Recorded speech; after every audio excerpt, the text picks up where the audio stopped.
announce it. Cool.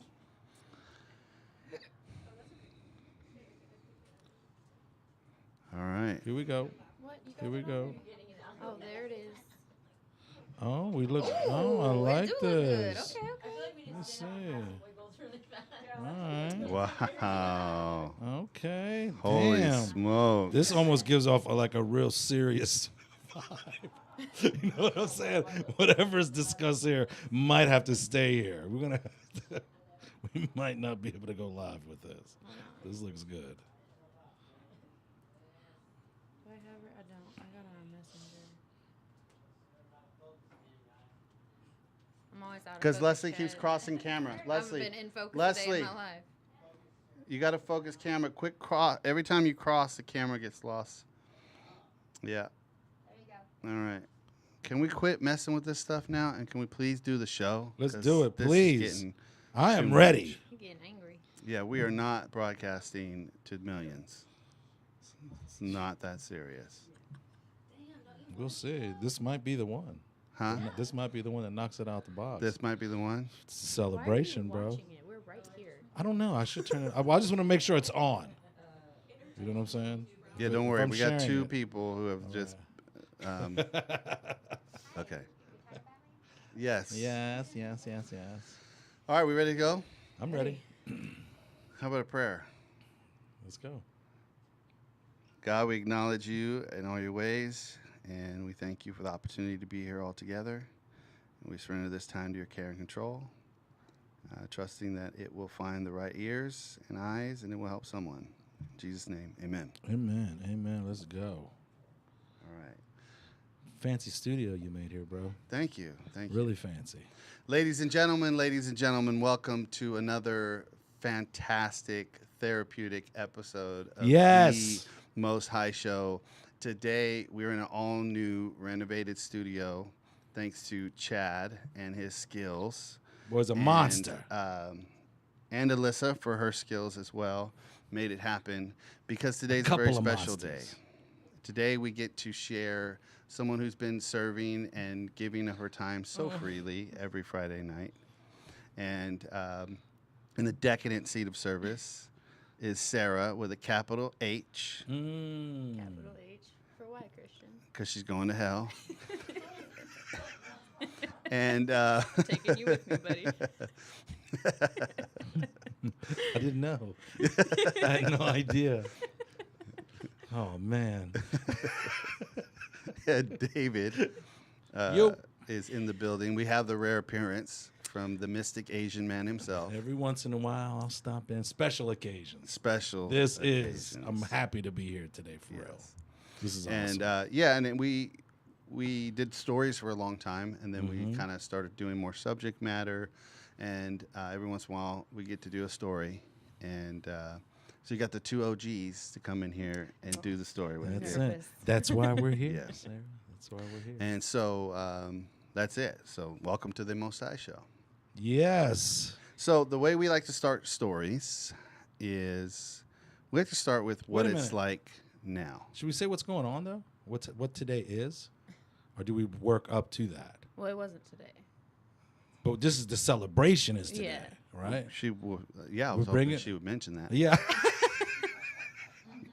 Let Christian finish his intro. Okay, go ahead. Do your thing. I'm sorry. My bad.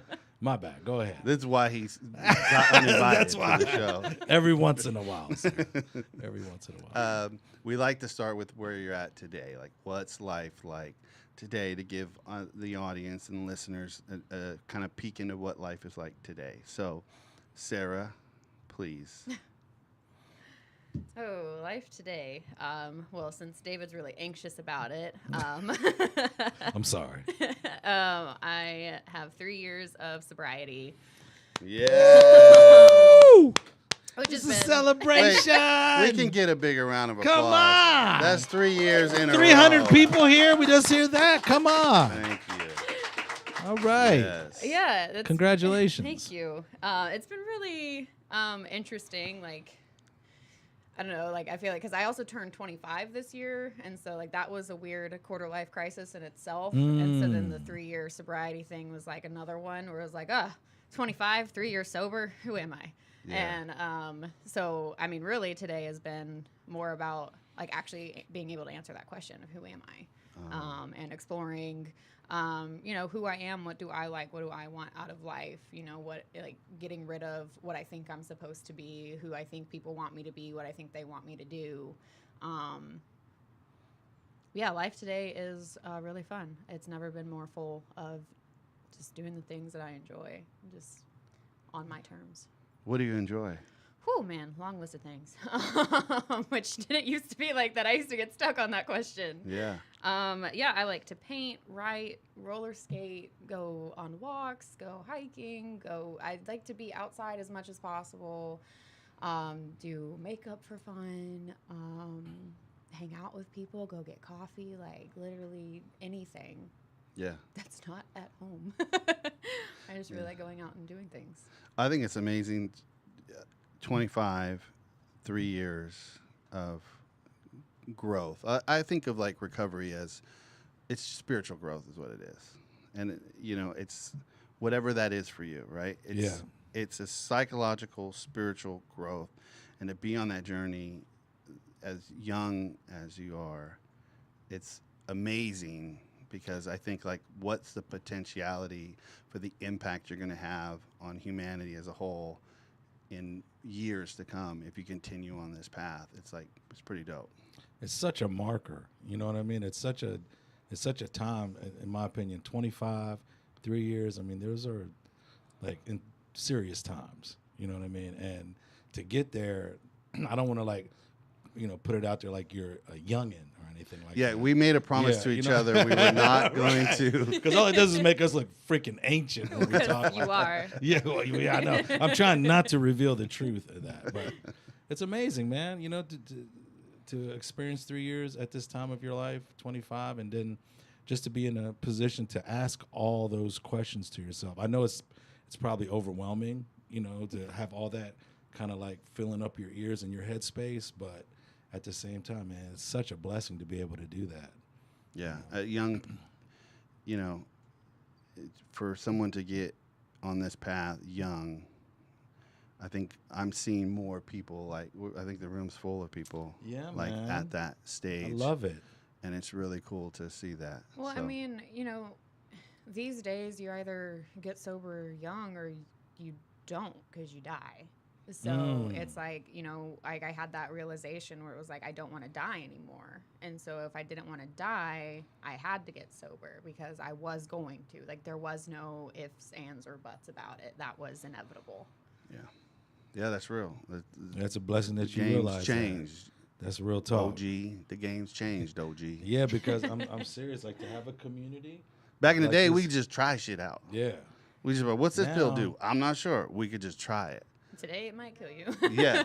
Well, today it's more likely that it is, right? Like Yeah. 70 to 80% of street drugs have fentanyl I think in it's it. probably higher than that. Yeah. For real. But it wasn't always roller skating and painting Painting and, and poetry. doing makeup and art and poetry and all connection that cool shit. community. You didn't mention that, but I know you're someone who's connected in the recovery community. You have a lot of meaningful conversations every day. You're somebody that people can call. You also call other people. But it wasn't always like that. So where we like to start, and some people don't know how to answer this, but I think when did drugs and alcohol become a solution in your life? Ooh, can I counter that by taking it even further back? Yeah. Let's go back. Yeah. We're throwbacks ourselves, so. Because for me, I mean, I think I remember the first time I ever took a drink. I think I was probably around 9. But I never got drunk until I was 17. So there's a gap between 9 and 17. I was regularly drinking like a classy 4th grader. But there's a gap in there of like what my solution was. Because when I was about, I think 11 or 12 is when I started self-harm. And I would just cut myself regularly, and that was my solution. It released endorphins, and it calmed me down. Like I accidentally got into it, because I learned like if I this weird methy behavior, but if I scratched into my skin until I bled, then I knew that made the crying stop. And so that was my solution. And then it was like, oh, well, if my fingernails work this good, how good would a metal blade work? And so that went on for a few years. And so when I was 15, And you were, no one knew that you were doing this. oh no, they knew. Oh. Because I apparently I also have a really bad memory, but apparently I talked to my mom one day, which I don't know why I would have done that, and been like, "Hey, Mom, I am doing this and I'm scared." Do not remember this conversation, but she remembers having it with me and has, obviously retold me about it. And so it just became the thing. And it was just a constant struggle. I would try to hide the scars as good as I could. But at some point, like when she got to a point where she was doing nightly checks where I'd have to like strip down before going to bed, and she would inspect for new marks. So there's only so much you can do when you are literally being inspected everywhere. So What was going on inside you at that time where you felt like that you needed to have that extreme of a sensation to it's almost like snaps you back into your body. Right? I really think I'm so happy that we're talking about this now, because I think there is like a misunderstanding when you say something like self-harm, because I think a lot of people take that as like almost like mini suicide attempts rather than not healthy coping mechanisms. yeah, You well, know there what I was mean? those too. Yeah. Right. But yeah, like I know, like at the time for me, I was like, this makes sense. This makes me feel better. And I was just like, everything sucks in my head. But like, I'd only been alive. Like I was 12. I'd only been alive for 12 years. This is the oldest I've ever been. Like I'm maturing. For me, what really kind of tipped the scale thinking back to that was when my niece turned 12. And I was like looking at her and thinking like, wow, like if she was doing what I was doing At that age. yeah, I'm like, my heart would break. Yeah. Because at the I had a really good childhood, I think, from what I can remember. I remember playing outside all the time with friends and things were good. And I think it was around the time of puberty, it suddenly felt like, oh, everybody hates me.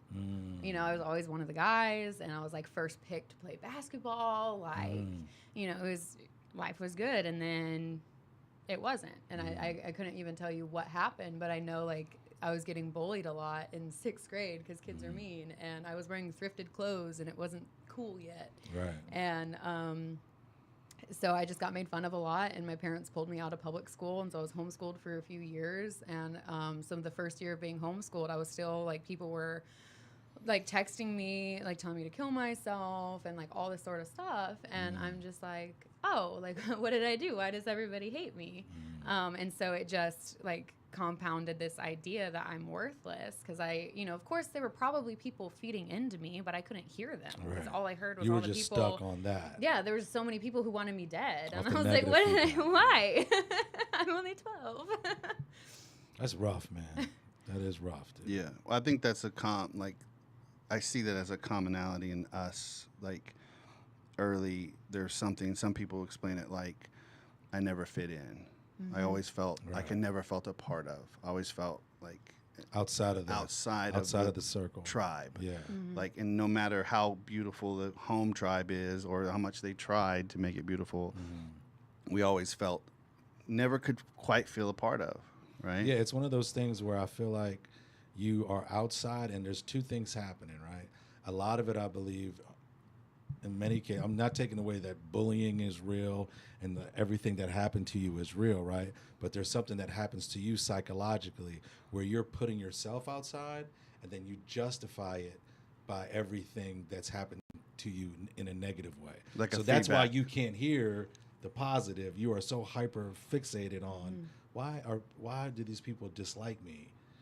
Yeah. That's big. Because you it know? turned into my new identity, because it was like, well, if you're going to hate me, I'll give you a reason to. Yeah. And that's when I started putting the mask on of like, if this is what you expect me to be, this is who I'm going to be. But, you know, at the time, I didn't know that's what I was doing. You know, I was just like, Yeah, you're just doing. Yeah, Yeah. I was like, you know, I started, oh my gosh, I started wearing my eyeliner because I wasn't allowed to wear eyeshadow yet. So I had this eyeliner and I would like put it all over my eyelids and like smudge it. I looked like a raccoon.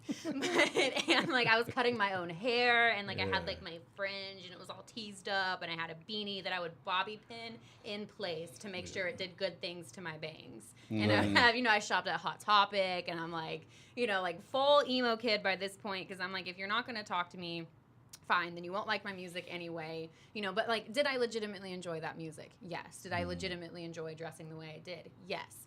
But was it something There that was this is a definite reaction. yeah, and it's like looking back, I can clearly see that this was a reaction. If you're going to put me on the outside, then I'm going to keep myself on the outside. I'm going to put the walls up. You can't come in. And I was actually like, I wouldn't even let people hug me because I would just like, if people would touch me, I would like basically have a panic attack. Right. And I would just freak out. Like, no, we're not. I don't allow this. So I didn't hug anyone. I didn't let people in. And then, yeah, there was just a lot to it. But that's when I learned how to just be who people expected me to be. And I don't want to go too far ahead, but I guess the positive trajectory is you embrace that person, and there she is. You know what I mean? Yeah. You know, that's the growth. But let's go back again. But no, I think that's a good point. Like, I Yeah. think like that's like the evolution is these things that became that were like unhealthy. It's like this. Like, I'm still a freaking rebel. Right. Like, I never fit in. Cool. Like, now I embrace that as like when whatever I do, I know I'm not in the bounds of whatever the way everyone else does. Like, we have a name that. Like, it's ministry at the end of the nonprofit, right? Yes. But we don't operate as ministry.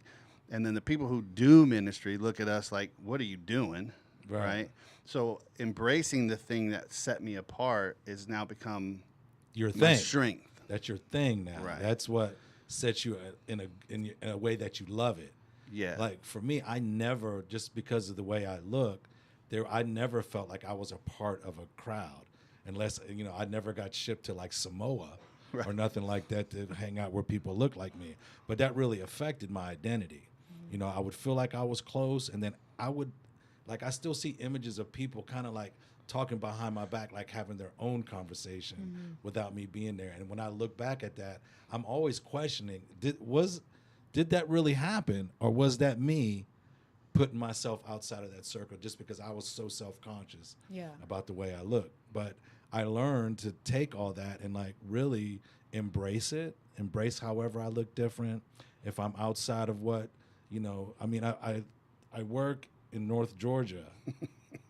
Okay. No, you look like all North Georgians. I work in Cherokee County. Uh-huh. Okay. And even the way I worship, I work, with a bunch of people that we believe, the same deities, but I believe my worship and my thought process is probably a lot different, but I embrace it. And if you give it off that way, it kind of works out for everybody. Yeah. You know what I mean? Like, I fill a space. Yeah. You can call it a token space or something, but I fill that space up a little bit, and it's me being me in that space. Yeah, you turned it around. Yeah, I love that. I love that about me. So self-harm is how you're coping with this internal condition, forming a new identity, but at some point, drugs and alcohol enter and start to kind of take over. Yeah.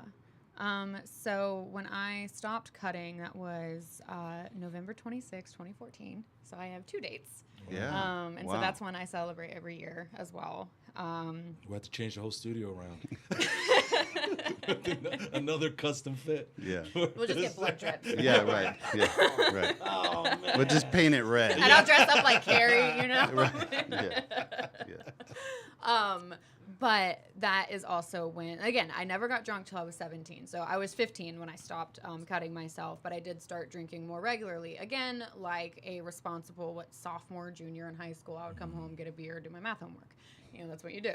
Okay. And so it just became a regular thing. And my parents, they they let me drink at home because they were like, you know, and they laid it out on the table. They're like, you can drink, we'll be in charge. You don't get drunk and you don't drink at other people's places. If I break any of those rules, my drinking privileges get taken away. And I'm like, cool, well, I have a pretty sweet setup here so I can play this game. In a conversation I had with my dad earlier this year, I told that to him and he was like, it wasn't a game. I'm like, to you, and I won. Yeah, they're just trying to wrangle you and give you keeping some you safe a little parameters. bit. Yeah, because it was like Put some rules they up. didn't want to like anything to be so forbidden that, you know, like us as their children just, like went rampant and were like, let's go explore this forbidden thing. So they didn't want things to be forbidden. But you know, and there's no alcoholics in my family. There's no drug addicts in my family. So for whatever reason, the exact opposite happened with me, and I was like, I love this with every fiber of my being. And so it was, so I got drunk for the first time when I was 17. And then not too long after that, I had my first blackout. I think it was my first blackout.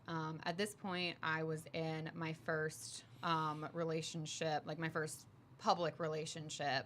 And he had just got out of rehab, and I was getting out of high school. And it was Sexy. really cute, really romantic. We met at community college. We should start making movies about that kind of romance. We could script that all the way up. Instead of like Hallmark, we could call it like Walmart or something like that. Yeah. Just get some people out of NA and get some people out of AA. Yeah, Couple up. That's a whole reality show. there it is. That's just that's actual real life. Yeah.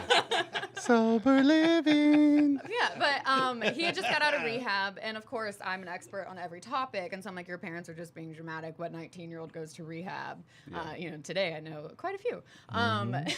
But we went to some dorm on the KSU campus, and they were going he was going to go like smoke weed with a bunch of guys, and I didn't really like weed. Like, I thought I was impervious to it because I'd smoked it so much and I'd never gotten high, and I was like, this is just annoying at this point. So I had a couple Guinness tall boys on the way there, like in a water bottle, and like just chugged it on the way over there, and then we get to the dorm room or the dormitory, and there's a bottle of triple sec just in the bushes. So I grab it, and I'm like, that's mine now. Score. And I don't like triple sec. I don't like citrus flavored things. And so I'm like, this is disgusting, but I'm not having a good time, so I'm going to drink it. And I mix it with light blue Gatorade because that's a good flavor to mix with orange. It was disgusting. Absolutely disgusting. I drank the whole bottle naturally. And the last thing I remember was like trying to pretend that I wasn't drunk when I went to go to the bathroom. And then that bathroom was unholy. A freshman dorm. Oh yeah.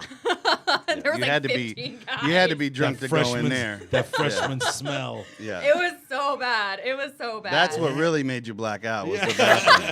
Yeah. Opening the door. Yeah, but that's I don't remember anything else from that night after the bathroom. Actually, no, I was stumbling around the campus. I was still a senior in high school at this point.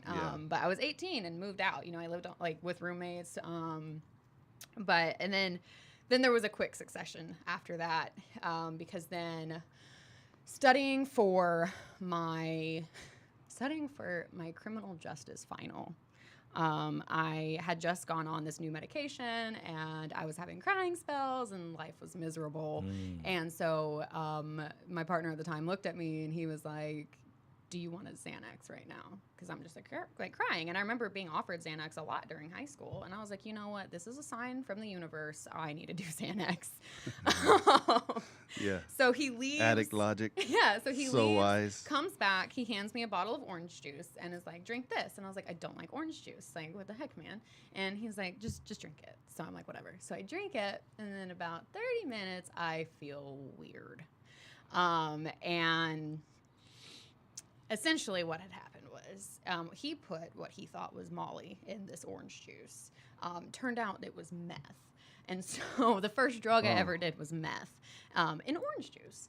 And so then I freak out. And then he did actually get the Xanax. And so like, he shoves like 3-4 bars of Xanax down my throat, and then I relax, but then I don't shut up. So then he gives me like 50 milligrams of Seroquel. And mind you, I was studying for criminal justice. Dude. And so this was my introduction into drugs. And this was like in like a 6-hour period, maybe. This was the person that you were dating? Yeah, we'd been together for a few months. And then the next day I had my economics final, and then when I actually came to was after I submitted the final. And I got an 86. I was like, wow, I don't even know what was on there. Wow. Never went to class either. Don't be like me, kids. But it just kind of But do you remember liking how it felt or the effects of it? No. Or? So I freaked out on the meth, obviously. My heart rate got really high, and I dealt with like pretty bad panic attacks all through high school. And so I was like, I don't like this. I know where this goes. I don't want this to go there. And so that's when he gave me the Xanax.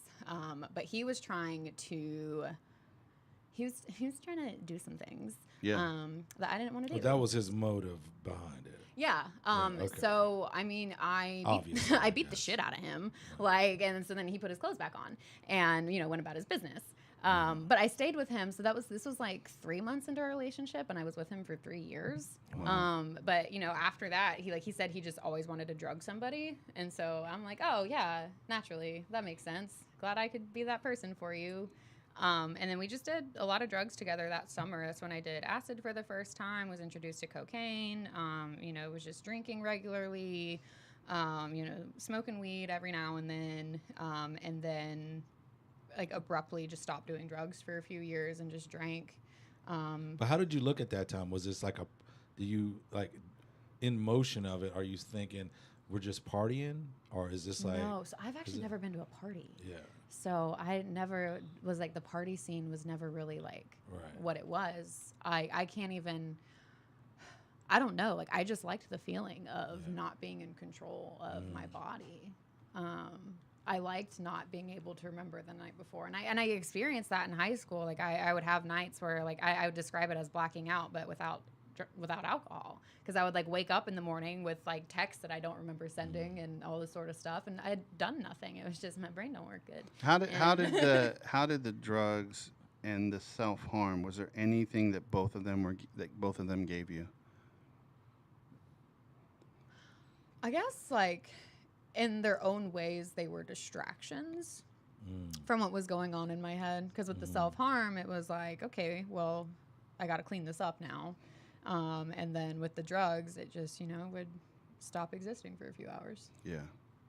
It was relieving this internal condition. But then you come to another abrupt stop with all the drugs, and then you start just drinking. Yeah. Now, is this like, in your head, are you saying, okay, I need to chill with all this, I'm just going to drink? Or what makes a decision like that happen, like to stop? I don't know. Because that's a lot of intake and a lot of consumption, and usually it just doesn't stop the next day. Well, yeah, because even like I think it was like a 4th of July weekend, we had done, I don't remember if we did cocaine and Xanax and acid or whatever, but there was a Xanax involved because we passed out for 3 days. Yeah. And then like the room I was living in had no windows, no like ventilation, so we just slept for 3 days. And then I just went to work like nothing happened. Night, day, nothing. No, like it's a pitch black room. So I really couldn't tell you like why I stopped doing the drugs, but I knew that like he was more into drugs than drinking. So when he was doing drugs, there was more alcohol for me. And I was with him from when I was 17 to 20, and so and he was 2 years older than me, so I like always had to rely on somebody else. And for eventually it was just him to get my alcohol. Yeah, I had a nice setup. So at this point you start drinking. You're drinking primarily. Is there any point you're thinking this is problematic or not?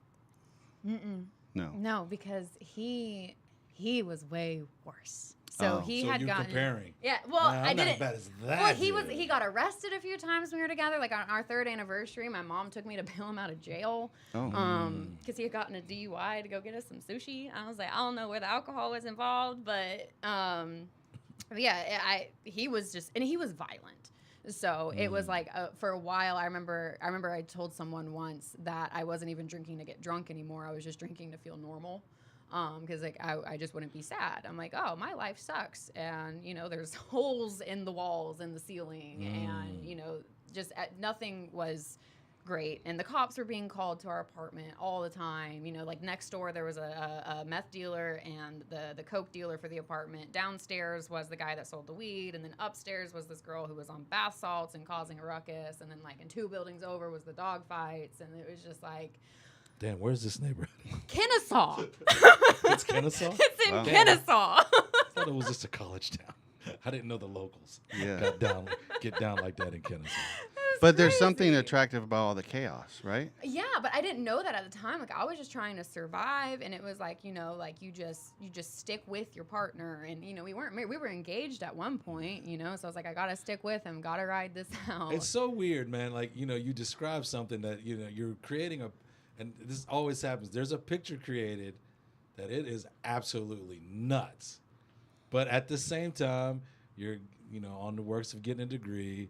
You're engaged. You know what I mean? Right. These types of things Yeah.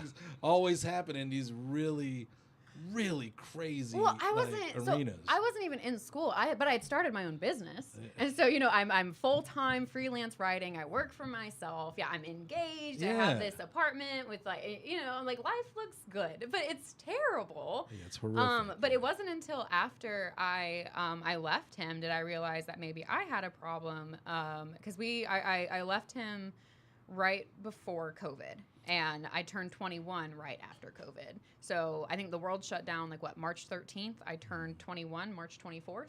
And so, you know, I couldn't go out to bars, I couldn't go out, you know, no one could. And so I remember I was with a small group of people that I knew from church. And one of them had made me a drink. And I took a sip and I was like, doesn't have enough alcohol in it. And he was like, oh, okay. He was like, I'm used to making drinks for my mom's friends. And I was like, okay. I was like, we'll just do better next time. So I finished that drink.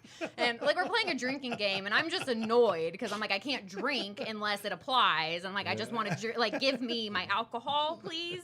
Yeah. Like, why do I need this buffer? Yeah. And so then I finish that drink, go to the bathroom, and he hands me another drink. And this isn't like a coffee mug, so I can't see like what, you know, the ratio looks like because it's Pepsi and some kind of rum. And so I take a sip, and I'm like, oh, that's better. And he was like, huh? He's like, that's like half rum, half Pepsi. And I was like, okay. I was like, so next time, fill the cup with rum, and then put a splash of Pepsi. And he was like, huh? I was like, I don't know what to tell you, man. I was with an alcoholic for 3 years. Like, I know how to drink. Keep up. Yeah, I was with an alcoholic. Not that I... Right. Because of my surroundings, I've learned to drink Bro, I had an very expert. well. I had an expert trainer in this field, actually. And so it was, my drinking got really bad at that point. I had in a blackout called my therapist one night. You know, and in the next session, she had me take this drug and alcohol abuse assessment, and she was like, well, you definitely fall into the category of substance abuser. And I'm like, how dare you? And it was actually my ex's mom who was like, you need to go to a recovery meeting. She was like, I'll go with you. And I was like, hey, you need to go to one. Is that what you're thinking though? Is that your real reaction? Like, you don't, at this time, you still don't think you got issues? At this point, I think I had been diagnosed with PTSD. Yeah. And so I'm like, I don't have a drinking problem. I've seen some things, mental gone problem, through some yeah. things. Like, I almost died quite a few times by his hand. And so I'm like scared constantly. Yeah, so you're like conflating, this is just you responding to these traumatic events, and this is you coping with that. There's not a real connection to you and the substance. Yeah. This is how you're dealing with it. Yeah. You know, I couldn't hear like loud noises or anything. I would just freak out. But if I was drunk all the time, then I was fine. You're good, yeah. But I Alcohol eventually- works until it doesn't. Yeah. And so I got sober the first time. This message has been brought to you by the makers of Jim Beam. Whoops. Sorry about that. It worked till it didn't. But the first time I tried to get sober was in May or June of 2020. How did you do that? How did you try? How did I try? What was your methods? Went to one of those recovery groups that they have out there. Okay. Just a circle of sadness. Yeah. Come on in. A circle of We glorifying. saved you a seat. Yeah, I remember the the glower circle. Sit on down with us. Me too. The first recovery meeting I went to was the kind where they turn the lights off. Whoa. And so No, that's a cult. And so I was, it's 10 o'clock at night, and I'm in this building that I passed on my way to high school every day. And I'm like, okay, that's what this place is. I walk in, there's like 3 men. I'm like, uh-oh, I'm in danger. Yeah. But then, like, they welcome me and they greet me, and then, like... Candlelight. It was a candlelight little meeting. Yeah. And, the lights are on and everything's fine. And I'm like, okay. And I'm like taking in my surroundings. I spot where the exits are. And I'm like, okay, we're good. Meeting starts. They read a couple things and then they turn the lights off. And I look around. No announcement. No one says anything. And I'm like, is no one going to acknowledge that the lights have been cut? These guys in their candlelight. So I'm like, check my pocket. I'm like, Here's my a knife's on me. Note I'm to all you good. candlelight meeting people. Make an announcement before you turn the lights out. Let Please. them know. Hey, we're going to turn the lights out. It's not. It's all for any, cool. It's not any weird power's shit. still We're on. just trying to. Yes. No, I freaked out. I literally, I kept my hand on my knife for the rest of the night. bet, And yeah. I was like, I'm going to be attacked, but I'm going to take him out first. The exit door is right behind me. Yeah. Like, my Yeah. car works. Yeah. Like, That probably threw that whole meeting way off. Yeah. It started out pretty good. Then the lights went out. I had to pull my blade out, man. I Yeah. didn't know what the hell was Yeah. going on next. Safe to say you didn't get sober at that point. no. I did stay sober for about 5 months at that time. Maybe 5 months. I relapsed on Halloween, like a classy spooky bitch. Yeah. Um, Nice. So, So did you feel the buildup of that, though? Oh, it's Halloween. yeah. No, oh, it man, was, that's my shit. It wasn't even intentionally Halloween. Like, Yeah. I didn't care. Like, it just was. It just Yeah. happened. To be Yeah, like that. I remember, like, cause I had at this point, I was living with my brother and his wife, and I had done like a spiderweb eyeliner because I was working at Starbucks, and I was like, this is cute and festive, and so I do this like spiderweb eyeliner, and then I go back to my brother's house where I'm sleeping, and like their friends come over, and my sister-in-law's friend looks at me, she's like, wow, she's like, that's really cool. Is that a tattoo? And I'm like, what if they told you about me? Like, why would I have? Why would I have this massive spiderweb tattooed on my face and Yeah. have no tattoos anywhere else? Right. I'm not a Like, professional wrestler. I'm just Sarah, man. Lucha Libre here. but then it wasn't too long after that, I'm buying crack. So I'm like, you know what? Oh, Like, wow. Okay, so that's a hard shift. it was. Yeah. It was. What's the? There's a lot of hard shifts Yeah. in your story, Sarah. This is why it's a That's capital why H. there's a book Yeah, coming. Yeah. It's a good idea. What's? I mean, crack happens. Someone one day goes, "Hey, you want to try it?" And you go, and then you do it, and you're like, "Whoa!" So it happens. Yeah. It does. I'm sure that's a lot like your crack story. Absolutely, the couch disappears. It the just TV happens. disappears, and Yeah. you're just sitting there Yeah. in a square. All of a that sudden. you just got evicted from. Isn't that weird? Is that like crack's MO? It's just like, hey, we just sneak up on bitches. Just You try it. For me, I was like, one day you're not smoking crack, and then all of a sudden you're like, oh, how'd this happen? crack Got is like crack? that. Crack is whack, y'all. Is Crack that whack. kind of like someone just? No, so this is what happened. So there was somebody else in this recovery group that I was going to who also decided to not be sober anymore. And like a psychopath, he found me on Snapchat, and I was like, oh, exciting. Yeah. I'm like, somebody is interested in me. Mm. Was I interested in him? Not really. But I go pick him up from the bando that he's sleeping at, and Can I make a connection real quick? yeah. I want to make a connection to the beginning when you said about what life's like today, and there was a sense of like self-assured that you're okay with who you are. And then there's been a couple intersects of your life where you were seeking that validation from outside of yourself, Yeah. and today you don't do that As much. as much. Right. Well, I mean, to a degree, we're always We're kind all of trying to manage But that part of but there's ourselves. a bigger piece of you now that's going, yeah, I kind of like who I am. Yeah, that's actually been that started earlier this year. Yeah. That's been a brand new development of. And you're liking the things that you're doing, Yeah. which is like, Yeah, life is so good. you got a lot of stuff. I mean, for real, I think, again, I hate bringing up age groups. I'm sorry, but this age group is Back a in my big day, thing. Back when I was we but walked both hills. boredom is a big thing Boredom. for this age group. Just being bored, man. I don't. Fucking, what are we gonna do now? You swore you were not going to do that. I'm sorry. I'm sorry. Damn it. Well, I was just trying to point out like how active you are with things that you like to do, and that's hard. That's hard to come by.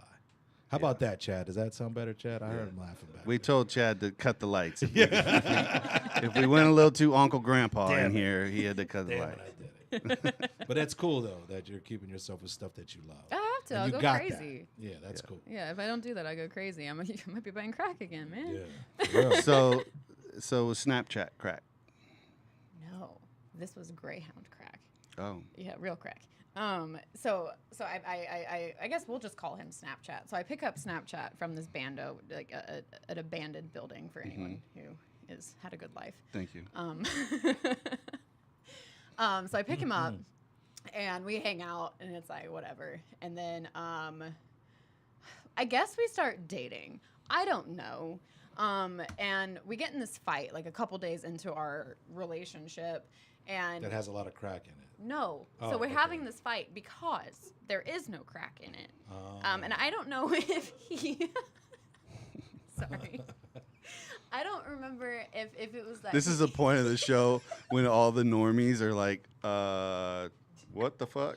Then shit just got weird, and I didn't understand what the hell they were. The rest of us are like totally with you, 100%. All this makes perfect sense.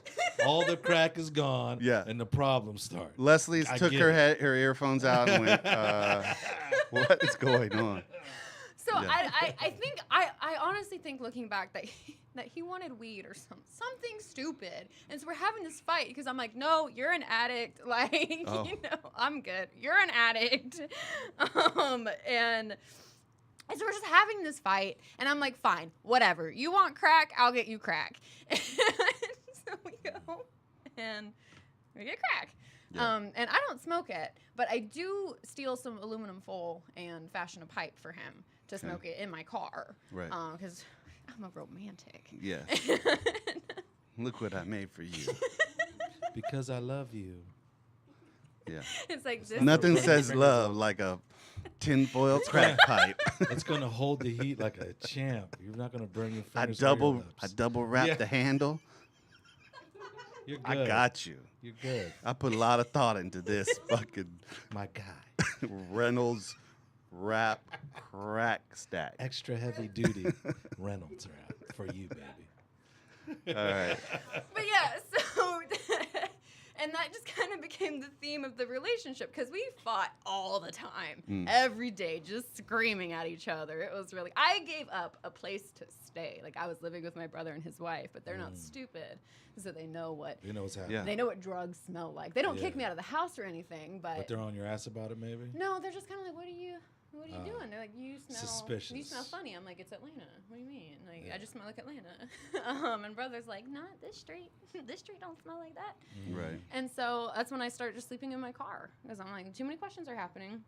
And so now I'm sleeping in my car with this guy that I'm only with because he's the one that would talk to all the dealers, right? Like I would find all of the drugs and I had the money because I was working, I'm Yeah. still working, sleeping in my car, funding 2 drug habits at this point. And so he would be the one that would talk to the dealers. And so that's how I do it. Because anyone who's met me, I should not ever be talking to a drug dealer. I'll get shot. Boy, how much does Starbucks pay? Something's happening.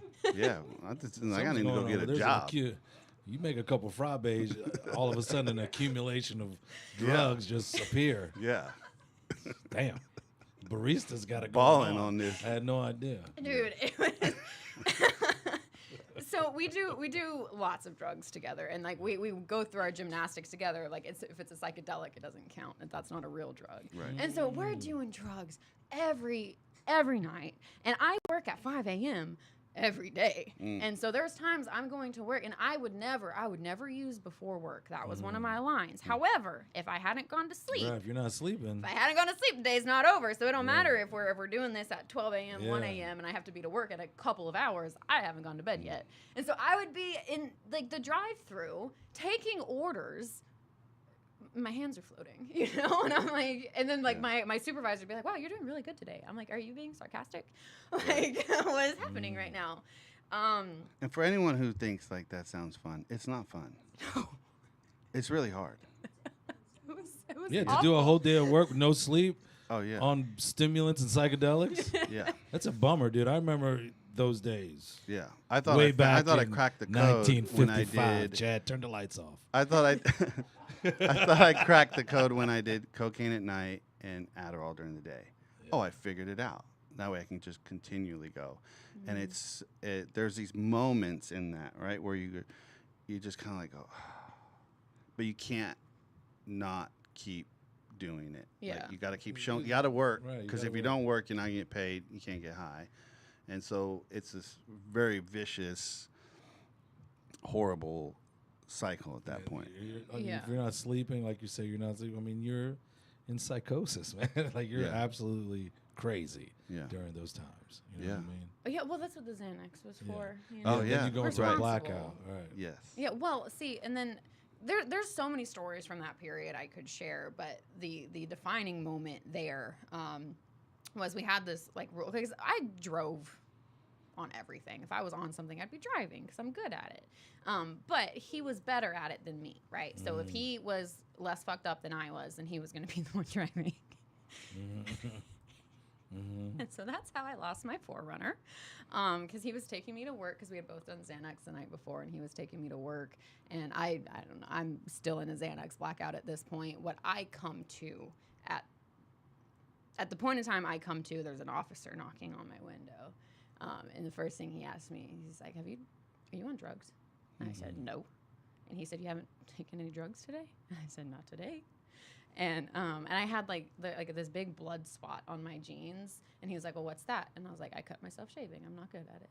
And what happened was it was on 75 in Atlanta, and he was changing lanes, and we collided with a tanker truck. So like the back passenger side of my vehicle was just like smashed to bits. And I don't recall any of this accident. So I just when see you're the being, pictures. so when the cop's talking to you, it's on the other end of the accident. Yeah, like I'm Oh, like okay, in you're my in the car. The cop accident. is arriving on the Oh, okay, scene. okay, Yeah, okay, and then next thing I remember, my mom and some random person from her church are picking us up from the salvage yard, and we're going back to their house. And then we stayed with my parents for a couple months. I don't know why they let us stay at their house. We were still screaming at each other. He was screaming at them. I probably was also screaming at them. Like, it was just really, really bad. You know, almost overdosed a few times on my parents' couch, because that's normal. And, you know, things got really bad, and they kept getting really bad. But it got to this point where I was so, like, I broke up with him so many times, but he wouldn't let me. And so we kept staying together. And then it got to a point where I was like, you know what? There was like something in my life. I was like, I have always known this, but I've never accepted it about myself, because in the environment I grew up, I'm like, this isn't safe for me to be. So I need to change this part of me. And then I got to a point where I was like, I can't change this part of me. So I broke up with him, and he was trying to fight it. And I was like, I don't want you. I like women. And that's when I was like, I don't want to die now. And so I came out, and then slowly started coming off of everything. I had never done another narcotic since I actually admitted to someone and stuck with it, that I was like, no, I mean, but during this whole time, you think that's what changed the game for you? Mm-hmm. Did you were you consciously hiding that part of yourself this whole time, though? yeah. Wow. Yeah. Because I knew that when I was real little. Yeah, that's a hard thing to keep hidden. Yeah. And so, and I kept, you know, I still dated men and stuff, but it was always like, to stay away from the narrative in my head. I was like, if I just, do as, like, the way I was raised, I'm like, let me submit to a man. So I'm supposed to do. And now this year, I'm just like, submit? Me? No. Like, that's not in my DNA, actually. If anyone's submitting, it's somebody else to me. Thank you. Because it was just that defining moment where it's like, you know what, this is who I am, and I need to stop running from that. Because I remember when I was younger, there were a couple times I tried to come out, and then it got scary, and so I said, just kidding. Yeah. And it's like, no, I like boys. I'm a good little girl. But at some point, at this point, you get this, I guess, would be like this moment of clarity of realizing who you are. But you've developed this chemical reaction, right, or this allergy. Mm-hmm. So, what were the what was the thing that helped you to become relieved of that obsession? Because it's one thing to get the courage and to kind of get the sense, And then find Yeah. out, okay, this is, Yeah. what I needed to do. But Yeah. it's one thing. I mean, you have a dependence going on Yeah. at the same time. You know I what mean, that's hard to say, really, because the using and the drinking was always to combat the narrative in my head, and it was always to get my head to shut up. And so, to me, like the obsession being relieved is almost synonymous with the narrative in my head being nicer, and I haven't necessarily gotten there yet. Right. And so it's just today, like my solution isn't to drink or drug. Today, my solution is more, like, okay, no, this needs to be addressed. Like, do I need to tell on myself? Do I need to be like, hey, my head's saying mean things, or I'm struggling with my identity? Like my first year sober, I had a whole like gender identity crisis. I was like, I really don't know who I am. I'm like, I don't even know if I'm a girl. Like, don't look at me. Like, Right. it was Yeah. a rough time going. So I feel like there was more identity issues to deal with than it was like, am Like I a going to? dependence on drugs? or Yeah, something it like just that. became like a massive freak out of who I even am. That I Yeah. can't, like, yeah, there were times I wanted to drink, there were times I wanted to use, but it was always like I was actively trying to kill myself. So anytime I was like thinking like I should just use, it was like I was really wanting to kill myself. So it's more of like a mental health thing than it was like an obsession.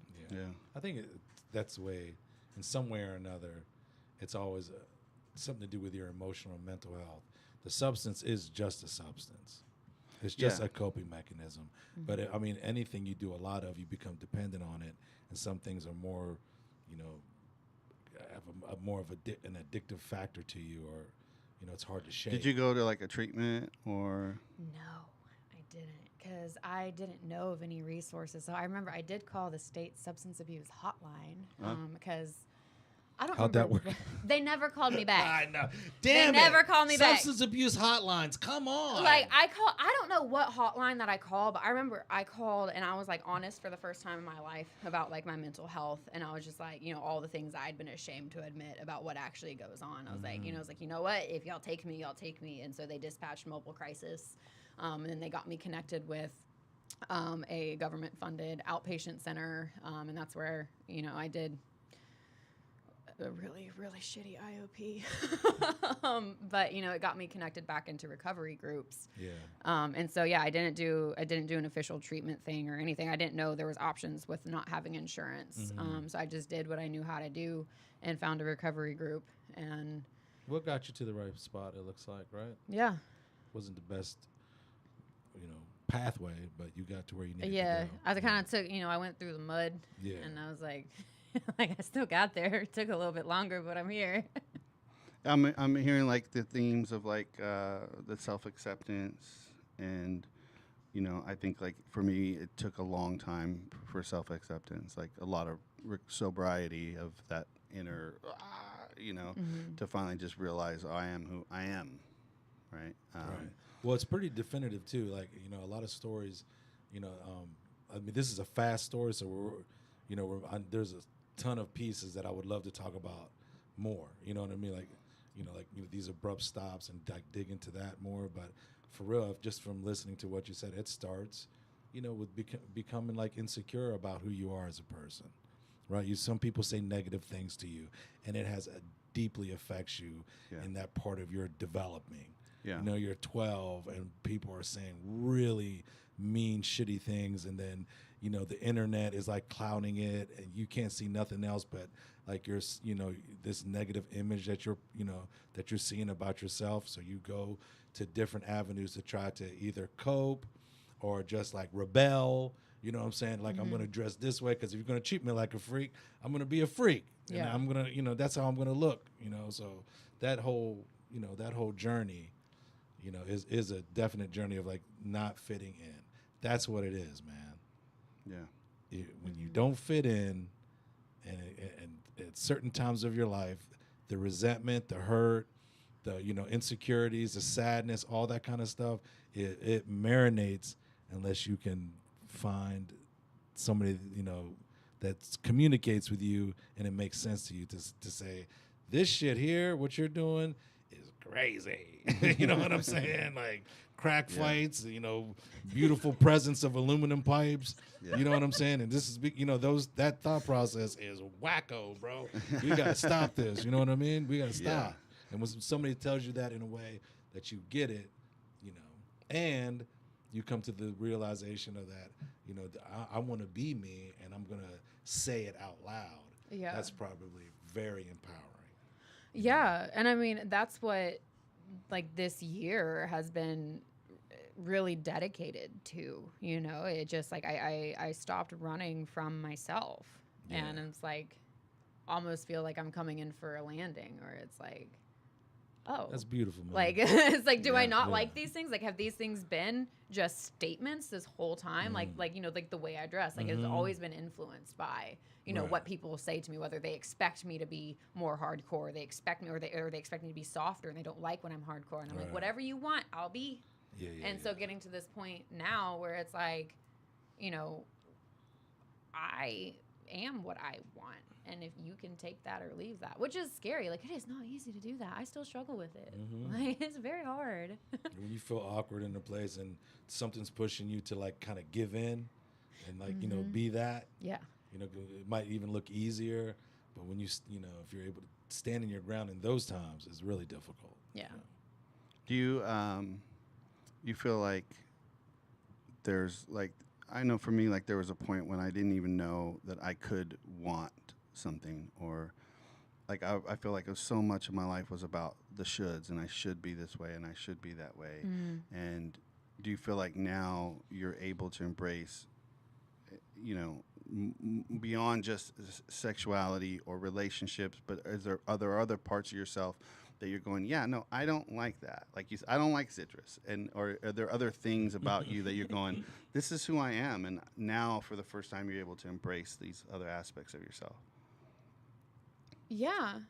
I mean, yeah, there's been a lot of that. Like, I know, because I also struggle with eating disorders for most of my life. And so getting to a point where I realized that no, I do like food. Yeah. That was really hard, because I just wanted to be as skinny as possible. And so it's like, to be as small as I was, I could not eat. I'd have like a fun size, the little bite-sized candy bars, a bunch of cigarettes and a bunch of energy drinks, and that was my diet until I did cocaine later, Right. I'm like, I gotta be super thin. And then recognizing like I like food, I enjoy, putting things together. I enjoy, because like my dad, cooking's huge. Like cooking is huge in my family, and especially with my dad. And so that's like something that we get to bond over. And so in order to bond over food, you kind of have to know what it tastes like. You kind of got to eat it. Yeah. I'm eating this because I love you, Dad, and I want to hang out with you. I also want to get into, and we are kind of fast forwarding, but we did a vignette on you and the art and the stuff that you create. Yeah. So I'd love for you to talk a little bit about that, because I know that's a huge part of how you deal with your internal condition now, is in creating.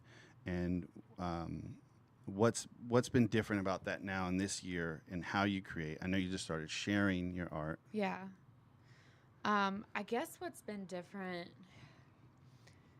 well, since sharing my art, actually, it's forced it to be different in a way that I didn't expect. Oh, wow. Because it's like, for a while, I lost the enjoyment of just doing it. Where it was like, I have to do this because I have to post this because I have an Instagram dedicated for this. Like, I have to be able to post to social media. Yeah. And so then, so it was twofold. It was like, one, it kept me accountable to actually do this thing that I enjoy. But then on the other side, it was like, okay, but now I have to do this thing, and now I don't enjoy it. Right. And It's so becoming like a job rather than your artistic but expression. at the same time, like having a reason to post it, like it's been getting better. Like I've noticed, like I'm like, oh, like some of these things make way more sense than they used to when I first started, and then now it's like, like when I started doing the book poems, like we did in the little vignette, it was a lot to deal with, like a breakup I had just gone through, and it was like, let me deal with these feelings, and then I got tired of doing that, and I was like, you know what, like, what. there's more to me than just someone who's someone who's been in a lot of shitty relationships. Yeah. You know what? Like, okay, like I love art, and I look at your stuff all the time, and it's freaking awesome, Thank right? you. And but you know what You you're know what saying. she goes into a book, cuts out the lines of the book, different kinds of lines, and then cuts out words, and then takes those words or parts of the sentence and repurposes it into a new work of art. That's so wild, man. What a process, you know. Well, how do you think? How do you even think about that? It's Well, you know, great. you And then open she up a puts it book in and you're another like, book. I'm gonna reword this Then she whole puts thing. it in another book that's painted and repurposed. It's to me when I saw the art That's that she was wild, doing, that was man. brilliant. I was like, I gotta go over there with a camera and we gotta like tell this story. Yes. You know, That's like a day in a life type deal. yeah, that's what we did. That is you exactly did what it? we Oh, did. Yeah. Yeah, yeah. Yeah, that's awesome. But it's like I don't know that gets like when someone sees the picture of the art. I don't know that they understand like that process. I did not. Until But you it's- said that. It's very time consuming. Yeah. But it's like this repurposing, like taking this, which is like what a lot of us do. Like we're repurposing our pain, we repurpose our trauma, we reinterpret our past, and we turn it into something new and beautiful. And that's what with that specific kind of art. And I know you branch out and do other things too, but with that specific thing, That's your purpose. of it's doing so that. cool the way it's just like Damn. taking something that was meant to be this thing, That's so dope. and now it's this new thing.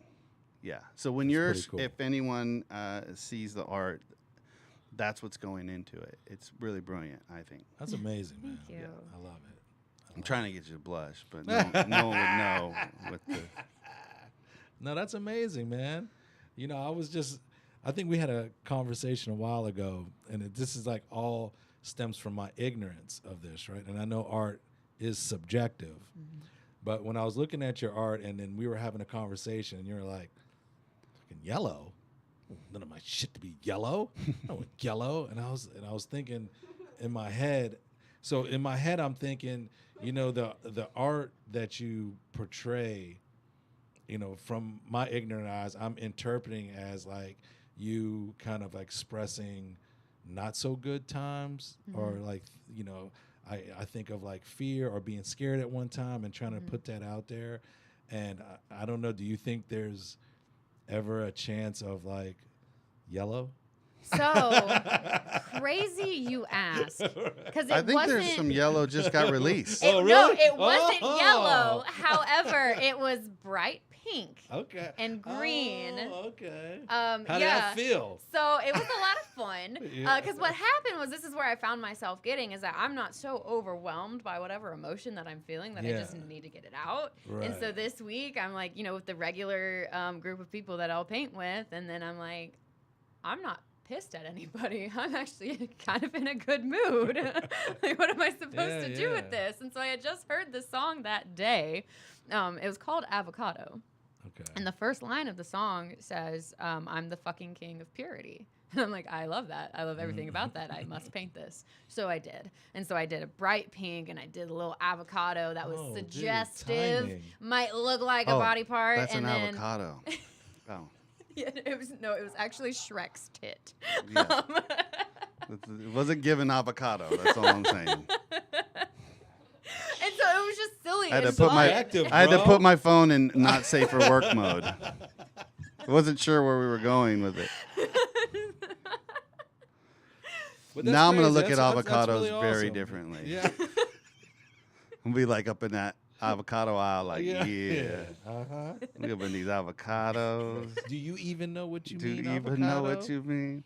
Do you you gonna- even know avocado? You gonna become guacamole, Yeah. or I'm just gonna eat gonna- this raw? We're gonna take. I don't we're gonna know. Pop this seed right up out of there and slice you up. Avocado. You gotta slice it there. What? I mean, very nice. Okay, And Jeffrey then fold it Dahmer. over, Yeah. make it look pretty. I am not responsible for any avocados that may be harmed. Yeah, Now we know why avocado's so expensive. dawg. yeah. There's a rarity of avocados, and y'all didn't even know it.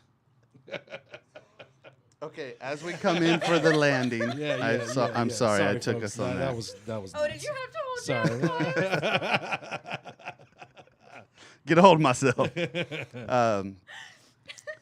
We always like to end the show with, for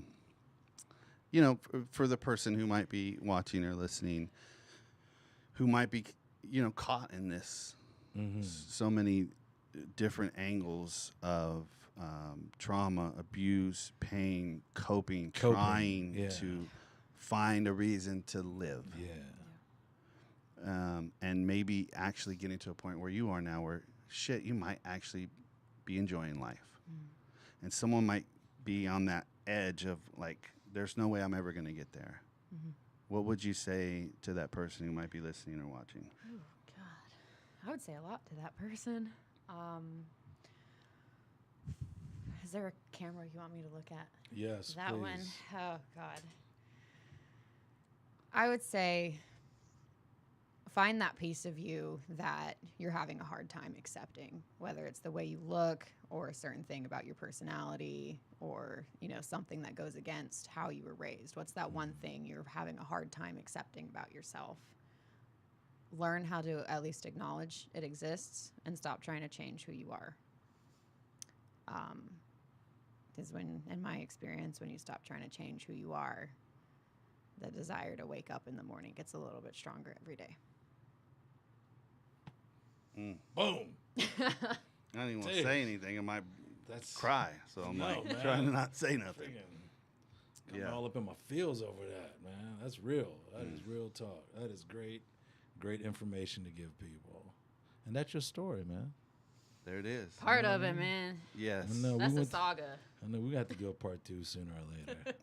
Yeah. These abrupt endings. You didn't explain them. Why? We Stop. didn't have time. Yeah. I'm writing a book for a reason. Yeah, the rest you will find in the book, folks. Okay. Well, Sarah, we appreciate you. It's so great having you here. The work you did with Montana Society. I was telling someone today how just top-notch, high level it is. And I didn't tell them how cheap we got that great work. You'll basically get that for free. But, you're a blessing. And you make everything we do here better. You've made my life better. Thank you. And thank you for sharing your story so openly and raw. Beautiful. For everyone who's out there struggling to find out who they are and who's stuck. So thank you. Thank you. Thank you so much.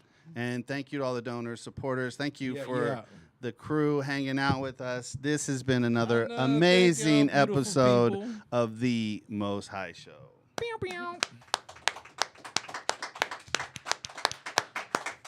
Great episode. It's a celebration. It's a party. It's a